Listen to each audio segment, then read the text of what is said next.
자, 여러분들 일단은 저희가 이 생산직 무료 자료 이벤트를 또 하고 있습니다. 저희 현생꿀 아마 많은 분들이 알 거다라고 생각이 드는데요. 저희가 2024년 상반기에 이런 것도 제작을 해서 또 많은 분들이 받아가셨는데, 이번에도 이제 현생꿀 같은 경우에 저희가 최신 업데이트 해서 또 여러분들도 제공을 해드릴 거니까 여기 QR코드를 보시거나 아니면 더보기란의 설명란에 보시면은 무료 자료 신청하실 수 있는 것들이 있으니까 꼭 신청하시고요. 그리고 저희 옥화방에 들어오시면은 옥화방에서 또 많은 정보들을 최신 정보들도 빠르게 전달을 드리니까 옥화방에 꼭 들어오셔서 많은 정보들을 얻어가셨으면 좋겠습니다.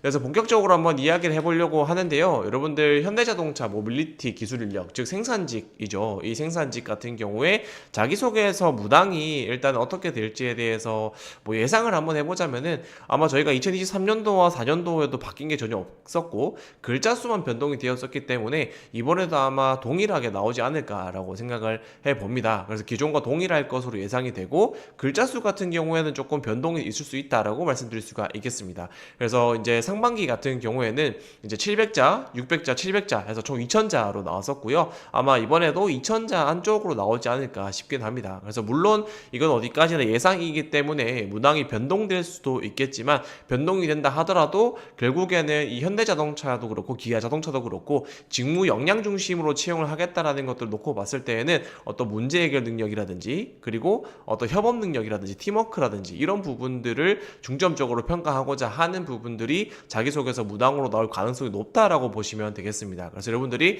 이런 문항에 맞추어서 필요한 것들을 미리 준비하시는 게 지금 공고가 나기 전에 하셔야 될 부분들이다라고 말씀을 드릴 수가 있겠습니다. 그래서 작년에 대한 문항을 기준으로 한번 살펴보도록 할 텐데요. 1번 같은 경우에는 자신이 모빌리티 기술 인력이라고 생각하는 이유와 남들과 차별화된 본인만의 강점을 기술해 주십시오라고 해서, 요 같은 경우에는 역량의 강점이나 전문성이라는 항목으로 좀 이해를 하셔야 되겠죠. 그래서 직무 이해를 기반으로 좀 정리를 하시는 게 필요하다라는 거고요. 제가 직무에 대해서는 엄청 디테일하게 설명을 드리진 않을 겁니다. 왜냐면은 제가 과거에 이제 뭐 올해 초에도 그렇고 영상을 현대자동차와 기아자동차의 이 생산직 모빌리티 기술 인력의 직무에 대해서 굉장히 상세하게 정리를 해놓은 것들이 있기 때문에 그 영상들을 참고해 보시면 될 것 같고요. 그 영상들 링크 같은 경우에는 제가 여기 저희 옥화방에다가 또 달아놓고 여기 더보기란에다가 좀 참고를 해둘 수 있도록 좀 달아놓도록 하겠습니다. 그래서 1번 문항은 그렇게 한번 직무에 대한 이해를 한 상황에서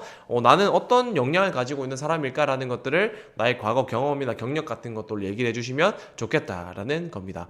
그리고 이제 2번 항목이 협업을 통해서 문제를 해결해 본 경험과 그 과정에서 느꼈던 본인의 성격의 단점이 뭐냐, 이거를 극복하기 위한 노력을 말씀해 주세요라고 해서 600자 이렇게 나왔었는데요. 요거는 이제 성격이라는 부분과 협업이라는 키워드가 합쳐져 있는 질문이다라고 보시면 되겠죠. 그래서 아무래도 우리가 이 협업이라는 것들을 하다 보면은 사람마다 가지고 있는 성격이나 가치관, 추구하는 바나 중요하게 생각하는 바, 이런 것들이 다 다르다 보니까 그런 과정에 있어서 협업을 할 때 어떤 내가 관계적인 측면에서 가지고 있는 나의 성격적인 부분이나 협업의 과정에서 가지고 있는 나의 어떤 의사결정의 모습이나 이런 것들을 객관적으로 좀 살펴보고 협업에 맞게끔 내가 바꿔나가는 노력을 하는 게 중요하다라고 할 수가 있겠죠. 그렇기 때문에 이 2번 항목을 굳이 이렇게 물어보는 거다라고 할 수가 있겠습니다. 그래서 협업 경험과 성격이라는 것들을 종합을 했을 때 성격을 나의 어떤 관계적인 측면이나 의사소통 혹은 협업의 의사결정 과정에서 좀 분석을 해서 제시를 해주시면 되는 항목이 2번 항목이다라고 보시면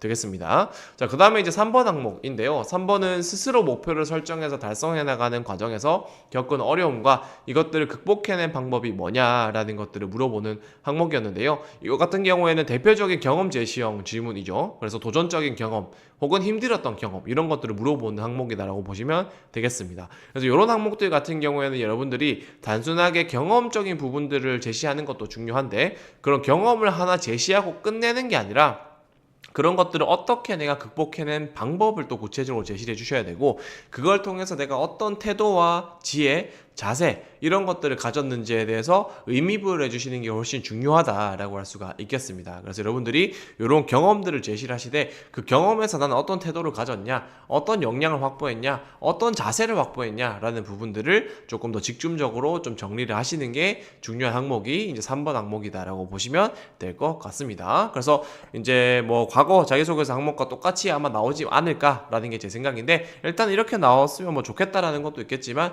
여러분들 이제 이제 혹시나 문항이 변동된다라고 한다면은 제가 다시 또 영상을 찍어서 여러분들한테 좀 공지를 해드릴 수 있도록 하겠습니다. 자, 그리고 이제 다음으로는